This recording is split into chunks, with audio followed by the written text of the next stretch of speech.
Our friend Jacob Shockey, who is the founder and executive director of the soon-to-be renamed Beaver Coalition, who I wrote about some of his work, Natural Selections. You did a wonderful DarkHorse episode with him. This is going to have been in January, I think, January, February. He recommended to me this book, The Unsettling of America, Culture and Agriculture by Wendell Berry. I have not, I've only read about half of it so far. I've jumped around a little bit, but it's remarkable. It was published first in 1977. And it's a third edition with an afterword for the third edition written in 1995. So he's gone back to it a few times. Wendell Berry has. One of the premises is found early in the book on page 8. He writes, "The revolution has deprived the mass of consumers of any independent access to the staples of life: clothing, shelter, food, even water. Air remains the only necessity that the average person can still get for himself. And the revolution has imposed a heavy tax on that by way of pollution. Commercial conquest is far more thorough and final than military defeat." So this book is mostly about the value of agriculture and farming as a kind of ecological and cultural activity that has been destroyed by a industrial and business approach to it. So let me read a few sections for us to consider. Here we have in the chapter, "The Agricultural Crisis as a Crisis of Culture." A competent farmer is his own boss. He has learned the disciplines necessary to go ahead on his own, as required by economic obligation, loyalty to his place, pride in his work. His work days require the use of long experience and practiced judgment, for the failures of which he knows that he will suffer. His days do not begin and end by rule, but in response to necessity, interest, and obligation. They are not measured by the clock, but by the task and his endurance. They last as long as necessary or as long as he can work. He has mastered intricate formal patterns in ordering his work within the overlapping cycles, human and natural, controllable and uncontrollable, of the life of a farm. Such a man, upon moving to the city and taking a job in industry, becomes a specialized subordinate, dependent upon the authority and judgment of other people. His disciplines are no longer implicit in his own experience, assumptions, and values, but are imposed on him from the outside. For a complex responsibility, he has substituted a simple dutifulness. The strict competences of independence, the formal mastery, the complexities of attitude and know-how necessary to life on the farm, which have been in the making in the race of farmers since before history, all are replaced by the knowledge of some fragmentary task that may be learned by rote in a little while. I would say, and I'm sure Barry would not argue, that farming is the only situation that a human being can find themselves in, which involves actually solving problems as they come and knowing the complexities of the situation. But it is an obvious one. Crafting things with your own hands also does this. But the move to dependency, which is in large part what a move to the city is, not only makes you dependent on others for your food, your water, your everything, but it also turns you into a specialist. And to that point, here we have another excerpt from a little earlier in the book. This is from the chapter called "The Ecological Crisis as a Crisis of Character." And this is a longer excerpt. I think it's important. "The disease of the modern character is specialization. Looked at from the standpoint of the social system, the aim of specialization may seem desirable enough. The aim is to see that the responsibilities of government, law, medicine, engineering, agriculture, education, etc., are given into the hands of the most skilled, best prepared people. The difficulties do not appear until we look at specialization from the opposite standpoint, that of individual persons. We then begin to see the grotesquerie, indeed the impossibility, of an idea of community wholeness that divorces itself from any idea of personal wholeness. The first and best known hazard of the specialist system is that it produces specialists. People who are elaborately and expensively trained to do one thing. We get into absurdity very quickly here. There are, for instance, educators who have nothing to teach, communicators who have nothing to say, medical doctors skilled at expensive cures for diseases they have no skill and no interest in preventing.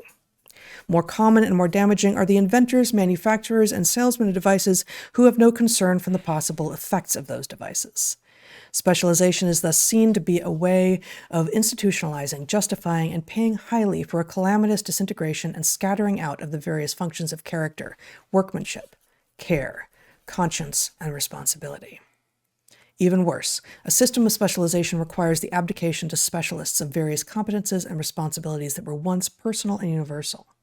Thus, the average, one is tempted to say the ideal, American citizen now consigns the problem of food production to agriculturalists and agribusinessmen, the problems of health to doctors and sanitation experts, the problems of education to school teachers and educators, the problems of conservation to conservationists, and so on. The supposedly fortunate citizen is therefore left with only two concerns: making money and entertaining himself. Remember, this is written in 1977. He earns money typically as a specialist, working an 8-hour day at a job for the quality or consequences of which somebody else, or perhaps more typically nobody else, will be responsible. And not surprisingly, since he can do so little else for himself, he is even unable to entertain himself, for there exists an enormous industry of exorbitantly expensive specialists whose purpose is to entertain him. The beneficiary of this regime of specialists ought to be the happiest of mortals, or so we are expected to believe. All of his vital concerns are in the hands of certified experts. He is a certified expert himself, and as such he earns more money in a year than all his great-grandparents put together. Between stints at his job, he has nothing to do but mow his lawn with a sit-down lawnmower or watch other certified experts on television. At supper time, he may eat a tray of ready-prepared food, which he and his wife, also a certified expert, procure at the cost only of money, transportation, and the pushing of a button. For a few minutes between supper and sleep, he may catch a glimpse of his children, who since breakfast have been in the care of education experts, basketball or marching band experts, or perhaps legal experts. The fact is, however, that this is probably the most unhappy average citizen in the history of the world. He has not the power to provide himself with anything but money, and his money is inflating like a balloon and drifting away, subject to historical circumstances and the power of other people.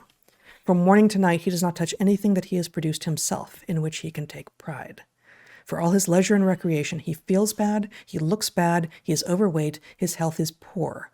His air, water, and food are all known to contain poisons. There is a fair chance that he will die of suffocation. He suspects that his love life is not as fulfilling as other people's. He wishes that he had been born sooner or later. He does not know why his children are the way they are. He does not understand what they say. He does not care much and does not know why he does not care. He does not know what his wife wants or what he wants. Certain advertisements and pictures in magazines make him suspect that he is basically unattractive. He feels that all his possessions are under threat of pillage. He does not know what he would do if he lost his job, if the economy failed, if the utility companies failed, if the police went on strike, if the truckers went on strike, if his wife left him, if his children ran away, if he should be found to be incurably ill. And for these anxieties, of course, he consults certified experts, who in turn consult certified experts about their anxieties. That's quite the description, especially given the time period. 1977. Yeah, amazing. So I wanted to pick up on a theme there. Yeah. You and I have talked about the absurdity of higher ed, which is almost entirely in the hands of people whose graduate work was painfully narrow. So narrow. Right? And there's no reason at the point that you are standing in front of a room of people in their first college biology course that you want a specialist at the front of the room. You don't. You don't. You want a generalist. You want somebody who understands the integration of all of the various fields of biology. You do not want somebody who has focused very narrowly on a single pathway or a single creature or whatever they might have done. You also don't want specialists making policy. Right. And that the point is you can see it with the educators because it wasn't always this way, right? It is the fusion of research with education and then the monetary perverse incentives that cause people, A, to narrow in the focus. You don't want to invest 5, 8, 10 years in a PhD only to, have it not pan out. So you specialize in something so narrow that it's a sure thing. Right? That is a bizarre and stupid incentive. We do not get a good return on our investment as a civilization for people being driven to, invest time in a way that causes them to answer some question that couldn't possibly fail, right? We want them to take risks, and that means some of those PhDs wouldn't pan out, but that's not what happens. So anyway, that narrowing, what Barry is pointing out is that the market causes a narrowing, which I think we have to acknowledge creates a huge amount of wealth in the narrow sense, right? The exchange between specialists creates a huge amount of wealth. But it may destroy the capacity of the individuals who have been specialized to think, which is in some sense what we are suffering from. That's exactly what we're suffering from. In fact, I've got one. You'll recognize this book. I do recognize that book. Yeah, this is our book, A Hunter-Gatherer's Guide to the 21st Century, Evolution and the Challenges of Modern Life. Here's just two very brief paragraphs from the beginning, from the first chapter, The Human Niche, to the question of specialization, which we also revisit in some depth in the final chapter of the book. This is in a section on campfire, which again is a recurrent theme throughout the book, the value of campfire. And this is before I had thought at all about near-infrared radiation even, but you just know campfire is good for you. I don't remember if we talk about it in there. We do talk about the value of fire spectrum relative to yes. light bulbs. Yes. But especially at night. But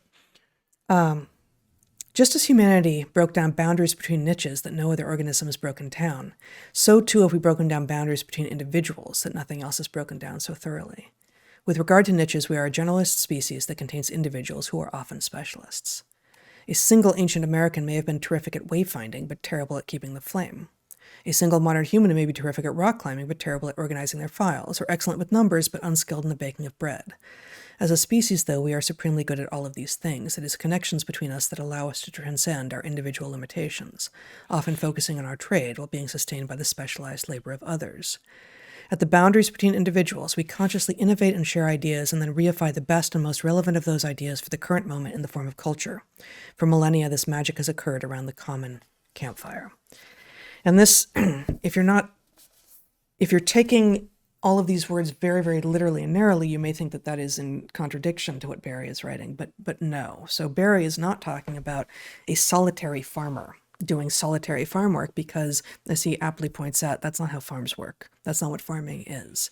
That farming always was until agribusiness made it into effectively a corporate process about families, lineages, on pieces of land that they, over generations often best, had come to know deeply, in which there were specialists within the family unit, and that there were also specialists within the community, where someone may have been better at barn building and another person better at detecting what's wrong with your chickens, But if you're all in good stead with one another, and you have your land, and you own your land, and you know your land well, and your land is different from your neighbor's land, even though both of your land is probably much more similar to it than is a piece of land 100 miles away or 1,000 miles away or 10,000 miles away. But you know your land well, and you are not a lone wolf. And one of the other things that moving to cities does for people is it not only removes from them their own agency and understanding why it is that they're doing the work they're doing. They're like, I have to show up at a certain time according to the clock, as opposed to the sun is up, I need to go tend to the cows, or it's the middle of summer and therefore there is work to be done and I just have to get out there and do it. And it doesn't matter what time the clock says or how long I've been at it, or if I think I should be done for the day because I feel like I've worked enough. Nope. If the work is done, the work is done. If the work is not done, the work is not done. But this is done in collaboration with others. That you don't have solitary people toiling endlessly on their own in healthy farming situations. So I would say it raises a question. You can obviously, if you're dedicated to sophistry, you can push the idea of generalism or specialization to the breaking point. And the real question is, what's the sweet spot? And with respect to farms, in general, farms have not been all-inclusive, right? Even the farmers, this person is specializing on livestock, that person is specializing on, vegetables or whatever it is. I think most family farms, if they were raising animals, also had vegetable gardens, but they had vegetable gardens, right? But the point is, from the point of view of their relationship to the market, in general, there was some degree of specialization, and the question is, well, what's the right level? And let's put it this way: if you push generalism, you and I are generalists, and we like generalists. But if you push generalism too far, so that you're literally trying to get everything, you end up a jack of no trades, right? Jack of all trades pays a cost not being a specialist, but a jack of no trades is worthless, right? So you can overgeneralize and then you can hyper specialize. And I think Wendell's point, which is also reflected in our point, is that the specialization thing is easily taken to an absurd point, especially by, and this goes back to the first thing we were discussing, by market forces. That's right. Which are looking for productivity, right? How many units did you produce, right? And so that specialization makes What for... will I put in the spreadsheet? Right. But, and yeah, I say that as a huge fan of spreadsheets. Like, I love the economy of them, the efficiency of them, but you have to be counting the right stuff. Some stuff shouldn't be counted, and some stuff is a proxy for the things that you actually want to have measured, and you can't measure it, and you have to remember when you're working with proxies. And most people don't when they are. Yeah, and the spreadsheet does not preclude you from measuring not only how many units you produced, but how many came back because they were defective. So you know something about quality control, customer satisfaction. Right. So what you really want are properly integrative measures, Yes. not how many, antibodies did this treatment produce, but did it actually produce a improvement in health, an increase in longevity, a resistance to disease that manifest in something integrative.